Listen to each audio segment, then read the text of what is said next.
एका आजीची हृदयस्पर्शी कथा। आज रविवारचा दिवस होता। मालती आजी आपल्या मुलांची भेटायला येतील म्हणून वाट बघत होती। तिला 8 दिवस झाले बरं नव्हतं। तिला एका आश्रमात ठेवलं होतं। तिचा नाश्ता झाला आणि सकाळच्या गोळ्या घेऊन झाल्या होत्या।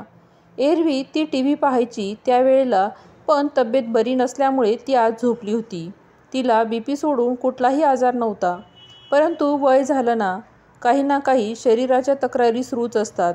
तीही त्याकडे दुर्लक्ष करून आलेला दिवस छान जगत होती। एक 90 पार केलेली आजी ती एका आश्रमात राहत होती। तिने आयुष्यभर खूप कष्ट केले। तिने गव्हर्नमेंट सर्व्हिस केली। त्या काळात पगार फार नव्हता, पण आजीने त्याच्या 3ही मुलांना खूप शिकवलं आणि त्यांना त्यांच्या पायावर उभं केलं। त्यांची दोन्ही मुले प्रकाश आणि आनंद दोघेही इंजिनियर होती। मुलगीही चांगल्या पोस्टवर कंपनीत मॅनेजर होती। तिघेही सेटल होते, शहरात राहत होते। पण आजीला आता घरी एकटं ठेवणं योग्य नव्हतं, कारण दोन्ही मुले आणि सुनाही जॉबमुळे बिझी राहत। मुले शाळेत जात होती। आजीला घरी एकटंच राहावं लागे। तिचं मेडिसिन आणि इतर काही गोष्टी हव्या असतील तर तिला वेळेवर मिळाव्यात, म्हणून मुलांनी तिला आश्रमात ठेवण्याचा निर्णय घेतला। त्यांचं मन सुरुवातीला तयार नव्हतंच, पण तिचे मिस्टर गेल्यानंतर ती खूप एकटी पडली होती। तिने आश्रमात जाण्याच्या आधी तिची मुलगी कल्पना तिला भेटली आणि 2 दिवस सोबतही राहिली। तिला काय हवं नको ते सगळं घेऊन दिलं। बाकी आजीला तर पेन्शन मिळत होती। ती कधीही मुलांकडे 1 रुपया देखील मागत नव्हती, पण बिझी लाईफमुळे तिच्याकडे लक्ष द्यायला कुणालाही वेळ नव्हता। कारण प्रत्येकाला आपली स्वप्न पूर्ण करायची असतात। संसार असतो, त्यात गुरफटले जातात सगळेच। मग आजीच्या घरची स्थितीही अशीच होती। मग तिनेही मनाची तयारी केली की आपण आश्रमात जायचं आणि तिथेच समवयस्क लोकांसोबत छान राहिलेलं आयुष्य आनंदाने जगायचं। आता आपलं काहीही हो, आपण परत या घरी यायचं नाही, असं तिने ठरवलं। आजीने काही मागितलं तर सुनबाया म्हणायच्या, काय हो आई, तुम्हाला देईन पर्यंत धीर नाही निघत। काम असतात महत्त्वाची, आजी समजून घ्यायची, काही बोलत नव्हती। त्यानंतर तिला प्रत्येक गोष्ट मागितली तरच असंच ऐकवलं जाई। सून आणि मुलगा नोकरी करायचे।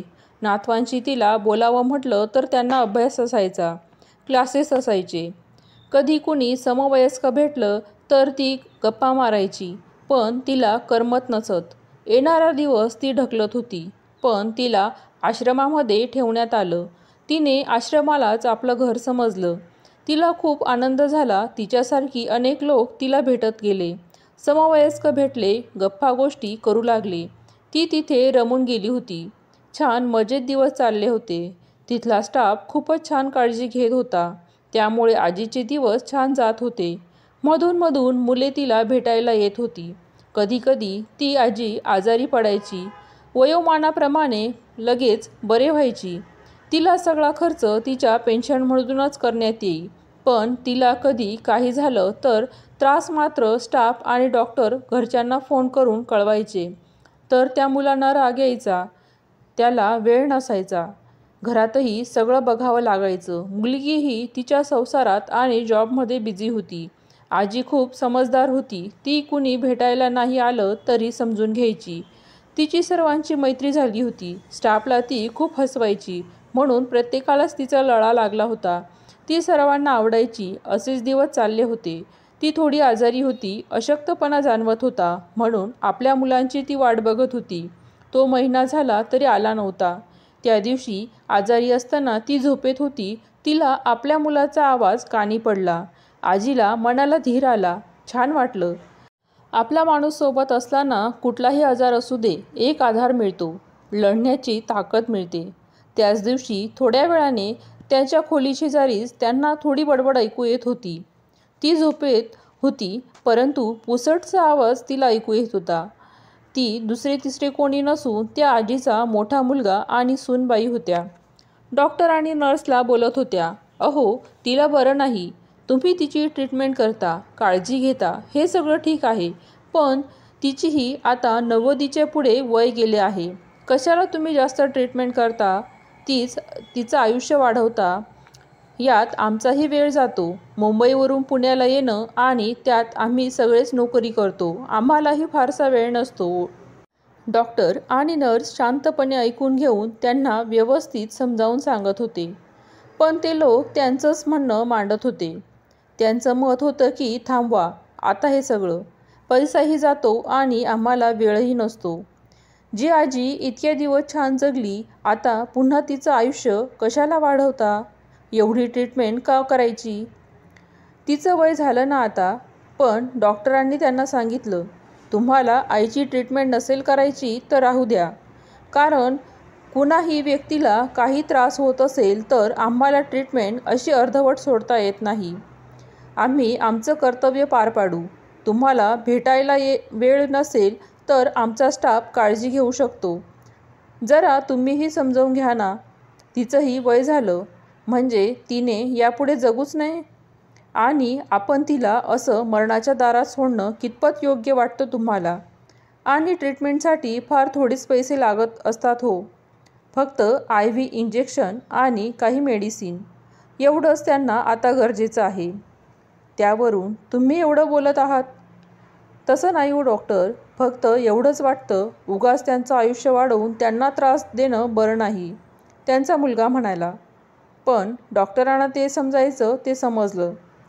त्यांचा आवाज वाढला. हे नवरा बायको डॉक्टर आणि नर्सशी जे काही बोलत होते आणि यावर डॉक्टरांचं जे काही समजावणं सगळंच तिने ऐकलं होतं. पण ती झोपली आहे असं दाखवत होती.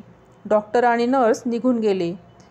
त्यांचा मुलगा आणि सून तिच्या रूममध्ये येऊन तिच्या तब्येतीची चौकशी करायची सोडून त्यांनाच बोलत होते.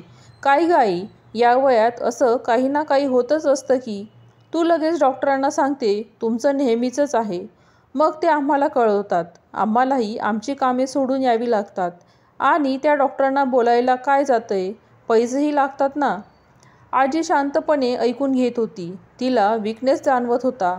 त्यासाठीच डॉक्टरांनी सलाईन वगैरे सुरू केले होते. पण घरच्यांना याचं काहीच नाही करावं वाटायचं. थोड्या वेळाने ते दोघेही निघून गेले. आजी विचार करत बसली होती. दुसरा मुलगा डॉक्टरांना भेटला. तोही त्याच विचारांचा होता. आता वय झालंय, जोवर राहतील तोवर ठीक, पण 90च्या पुढे वय गेलंय. तुम्ही फार काही करू नका. जेवढं जमेल तेवढंच करा. डॉक्टरांनी त्यालाही समजावून सांगितलं की तिला फार मोठा आजार झालेला नाही, की ज्यासाठी तिला एवढे पैसे लागतील, आणि ही ट्रीटमेंट दिली की ते बरे होईल. त्यामुळे तुम्ही प्लीज समजावून घ्या. डॉक्टरांनी असं बोलताच तो निघून गेला. मुलांचे असे विचार बोलणे ऐकून ती खूपच खचून गेली.